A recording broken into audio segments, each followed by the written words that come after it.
Don't know who I am, and I guess that would be most of you.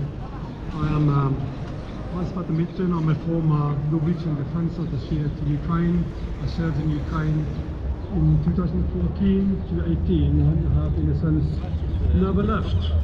I'm served my country for 38 years. I'm a Navy officer by trade, but now retired, living part-time in Ukraine. There's some eternal truths. One of them is that if you want peace, you prepare for war. That's what NATO used to do. When I started serving armed forces, NATO prepared for war in order to avoid it. At that time, we responded to every provocation by, at the time, Soviet Union. And we did that because we knew that if we showed any kind of weakness, we created the basis for strategic miscalculations. That the enemy might take one step further than we would have liked him to do. That, war became a reality. At the end of the Cold War, we stopped.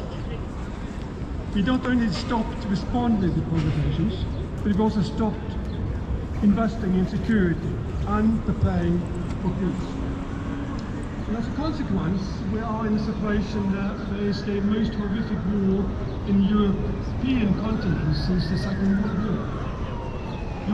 The participants of the summit today heard me say that calling this a Ukraine-Russia war is a strategic mistake, because it was never a Ukraine-Russian war. There was always a Russian war against the liberal democratic world. But it's being played out in Ukraine, but it's also being played out across Europe. There's an ongoing hybrid war. But by belittling the war, we destroy the opportunity. We miss the opportunity to explain to populations across Europe that this is also our war. Now, I'm not the only one saying this. I would like to quote some people you do know, who's probably more credible than myself. On 4th of February 25, the European Commission President Ursula von der Leyen said, "The war in Ukraine remains the most central and consequential crisis for Europe's future. Putin is trying harder than ever to win this war on the ground. His goal remains Ukraine's capitulation." And then we know what happened next, because it has already happened before. Putin would move on to the next target, just like he did after 2008 and 2014. It's not only the fate of Ukraine that is at stake, it is European destiny. And we call this a Russian-Ukraine war. Well, Maria Agnes Strack-Zimmermann, the chair of the European Parliament's Committee on Security and Defence, put it even more bluntly, stressing that deterrence depends on Ukraine's survival. If you want to maintain peace, you must be able to defend yourself. If we fail to understand this, and Putin succeeds in Ukraine, attacks on NATO members within 4 to 5 years are more than realistic. Well, NATO General Secretary Rutte said, "The future of European and global security depends on the outcome of the war in Ukraine.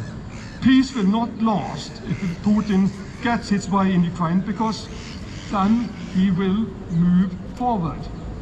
And still we call this a Russian-Ukraine war. It's ridiculous. The thing is, the West's destiny is linked directly to that of Ukraine. Still, the West keeps Ukraine at arm's length.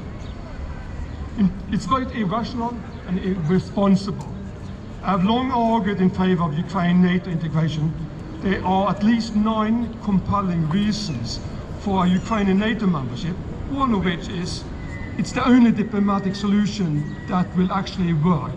It's the only diplomatic solution that will end the war, because it fundamentally changes and shifts the military balance on the battlefield fully.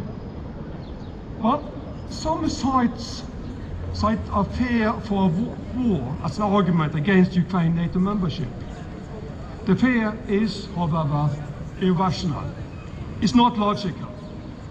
Ukraine is presently standing alone outside the alliance. Still, Western heads of state, ministers of defense, chief of intelligence, and chief of defense across Europe predict a possible war between NATO and Russia in 2029-2030. That is 4 to 5 years ago into the future.